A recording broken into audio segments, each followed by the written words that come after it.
So, we all know that we should be talking about what we offer. We should be marketing, unless we've achieved the kind of ecosystem where people recommend us all the time, and then we can rely on word of mouth.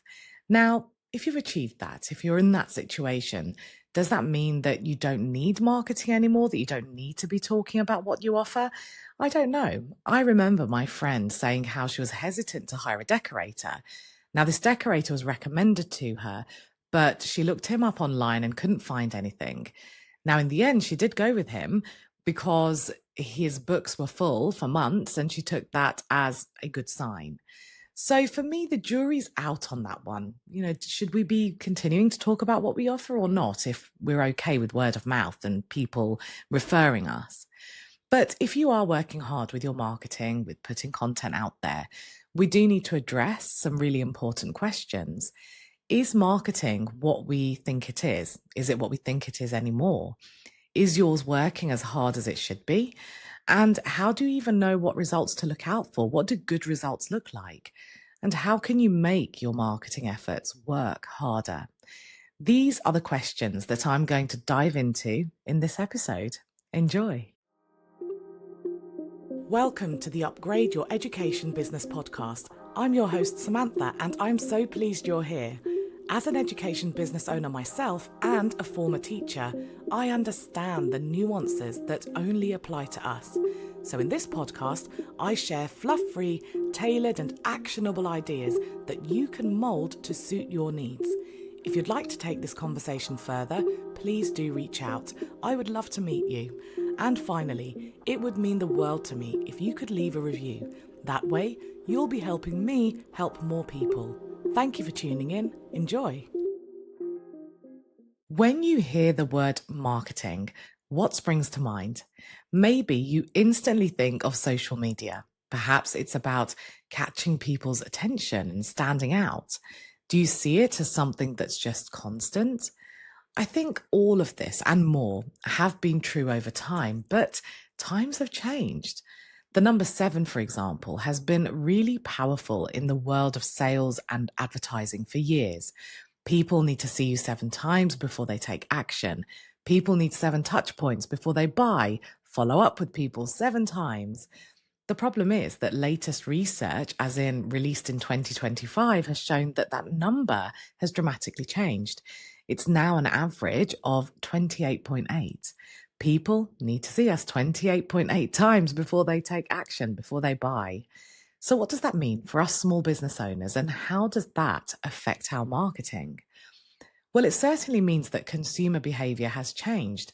People are more discerning, quite rightly. After all, the digital world is unregulated, so people can make whatever promises they want. We don't know if they're any good, if they can actually deliver. So when it comes to marketing, we need to move beyond the goal of standing out. We need substance. If I were to condense a new possible definition of marketing into 3 elements, here's what they would include. The first one is that marketing actually starts with our offering, not how we promote. What we offer needs to be so good that people are talking about it, people are recommending us, that we're really and truly delivering and solving that problem that we're promising to solve. The second thing is that the content we put out there needs to cut through the noise. It needs to help our future customers who need that 28.8. It needs to help them realize why we're the best person, the best solution for them. And thirdly, we do need to stand out, but for the right reasons. So let's dive into each one of these so that you can make your marketing work hard for you, so you can attract the right clients. So I mentioned that marketing actually starts with our offering, not how we promote. What we offer needs to be so good that people spread the word, that it's really delivering on its promise. So word of mouth really feels like the ideal, but the reality is that for some of us, relying on it doesn't feel safe. For instance, I have some clients who support families preparing for entrance exams. These are competitive exams, so often parents don't even want to share that they use a tutor, let alone recommend that tutor to their competitors. I've had clients sheepishly admit that they're hesitant to recommend me to others in case I end up supporting one of their competitors. So what do we do? Well, this is where marketing, I think, can work in tandem with the talkable points of our offer. I mentioned that marketing starts with our offering, so we do need to start there. We need to ask ourselves, are we the best? And I'm not talking about one-upmanship against our competitors. I'm talking about being the best for the people who we want to work with, the people we serve. A question that I often ask clients that unlocks certain ideas is, what are your clients going elsewhere for that you could or you should offer? That could be a starting point. And the could or should part is actually really important because we need to distinguish between what will genuinely make our offer the best and what will dilute it, because we can't be everything to everyone. Just because we can doesn't mean we should. I can help people start their businesses. I have helped people start their businesses, but I also work with established business owners who want to grow. They want to release time. They want to spread their impact. So if I try to do it all, especially in places like my mastermind, I would risk some clients feeling like I'm not solving their problems, that I'm not really listening to them. So since so many people do ask me to help them launch, my workaround has been to put together a short course inside the mastermind for launching. So the other content, the live content, can serve the majority and the people who I'm, delivering that promise to. But if someone needs that foundation step first, then they have something they can use that works. But if we want people talking about what we offer, we need to go a little bit deeper. What makes what we offer so outstanding that people talk about it, even people who aren't our clients? Well, the answer will look different to everyone because you need to tailor this to your business and to your clients' problems that you solve. But an example might help. The official line for what's included in the mastermind is that we have monthly topics.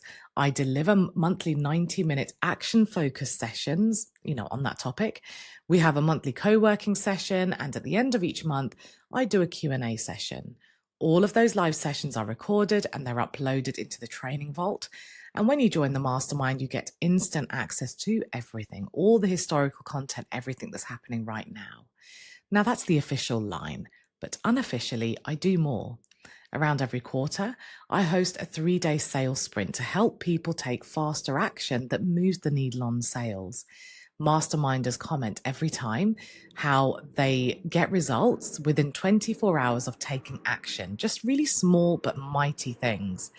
Last month, 2 of the masterminders collaborated to create a webinar. So I jumped on live and I shared how to structure a webinar that sells. I shared my learnings from training that I attended, that I learned from another expert, someone else who's an expert with webinars. So unofficially, I actually respond to exactly what masterminders are working on. Even though it's a membership, they do have direct access to me, and I invest in training and coaching, and I spend time learning from different sources, and I share that with them in a way that's molded to their businesses, to our niche. They don't have to spend the time and money. I'm doing it for them. Now, that alone has led to masterminders publicly talking about the mastermind without me asking, without an incentive. But also, just to top that up, I could share it through my content as well. That way, other people who aren't yet in the mastermind, might talk about it too. Now, the second element of my new definition of marketing was that the content that we put out there needs to cut through the noise and to help our discerning future customers realize why we're the best, why we're the best person, why we offer the best solution for them, for their problems. Whenever my husband and I go on holiday, we never research things like restaurants beforehand. Instead, we ask locals for recommendations for the best restaurants in the area. We never ask for the mediocre ones, only the best ones. So when you think of your clients, are they likely to be looking for the mediocre solution to their problem or the best solution to their problem? We all look for the best, and best means something different to all of us. The best handbag for one person might be one that's big enough to hold their phone, their keys, their medication, while someone else might want something really small that holds a credit card and a phone. So, what does best look like for your clients? Well, to answer it, you really need to know your clients. You need to know them well, really, really well. So, here are some questions that might help. Let's start with the basics. What problem do they have? How do they feel about the problem? What are their beliefs about solving the problem? Why do they feel that way about it? What conversations or arguments are they having at home about the problem? What do they wish they could access to make that problem just a little easier, navigating it a little easier? What do they wish they could access to make the problem go away? If you're posting, let's say on social media all the time, if you've got emails heading out to your list constantly, if you're recording YouTube videos, blogging, whatever, consistency isn't the only thing you need. You won't attract the right people if you're not meeting them where they are and giving them what they need based on where they're at. So one way to look at your marketing here is the same way as your offer. Your offer is designed to solve a very specific problem, right? Well, how could you make your marketing also solve a specific problem? And what problem do you need to solve to help people see why you're the best for them? Here's an example based on an interesting journey me and one of my one-to-one clients took. This client started her business providing courses and coaching to burnt out teachers. She had done a really good job of just really and truly understanding her clients. And since she had been a burnt out teacher herself, she could really connect with them. She could really relate to them. But here was the problem. And in the reason why in 2 years she hadn't made any sales. She had forgotten that when she was a burnt out teacher, she didn't have the headspace or time to even think about, let alone commit to watching self-paced courses or booking coaching sessions. In fact, when we both recalled our experiences, when we were in the thick of it, we didn't even believe that there was a viable solution. So there were two angles that we had to come from to analyze why what she was doing wasn't working. Now, the first angle relates to how I mentioned at the start that marketing starts with our offer, not how we promote, and this really illustrates it. The offer provided burnt out teachers with everything they needed to help them through and out of that situation, but it was asking people for time and headspace they didn't have. The second angle that relates to this point of making your marketing solve a specific problem to help people realize that you're the best is that her content was talking about burnout and her journey and how to navigate the experience, but it wasn't getting people ready to buy. Her marketing needed to start with helping people get the headspace, release some time first. Only then would they be ready to invest in what she offered. Now, this really links in with the third element of my definition of marketing. Your marketing isn't there to solely catch someone's attention for a few seconds or for a few minutes. We want to catch someone's attention because what we're putting out there should be a gateway to helping someone get ready to be in a position to buy from you. So we do need to stand out, but for the right reasons. When I say stand out, I don't mean posting videos of you dancing. I mean, you could if you wanted to, and that might stop someone in their tracks. But if it doesn't move them further along in that journey with you, then all you've really achieved is stopping the scroll for a few seconds. And in addition to standing out because you're the best or because you're helping people be in a position to buy from you, we also need to acknowledge that the people in our audience are at completely different points in their journeys. And at first glance, we don't actually have any information that helps us understand what position they are individually in. And to make things even more complicated, when we're marketing, who do we speak to? Should we be speaking to the people who have just discovered us? Or should we be speaking to people who have been in our world for a while and might be very close to buying? Treating everybody in our audience the same or trying to connect with everyone regardless of which position they're in is one of the biggest reasons why our marketing doesn't actually work hard enough for us. So the solution here is to understand where individual people are on their journeys and to cater to them.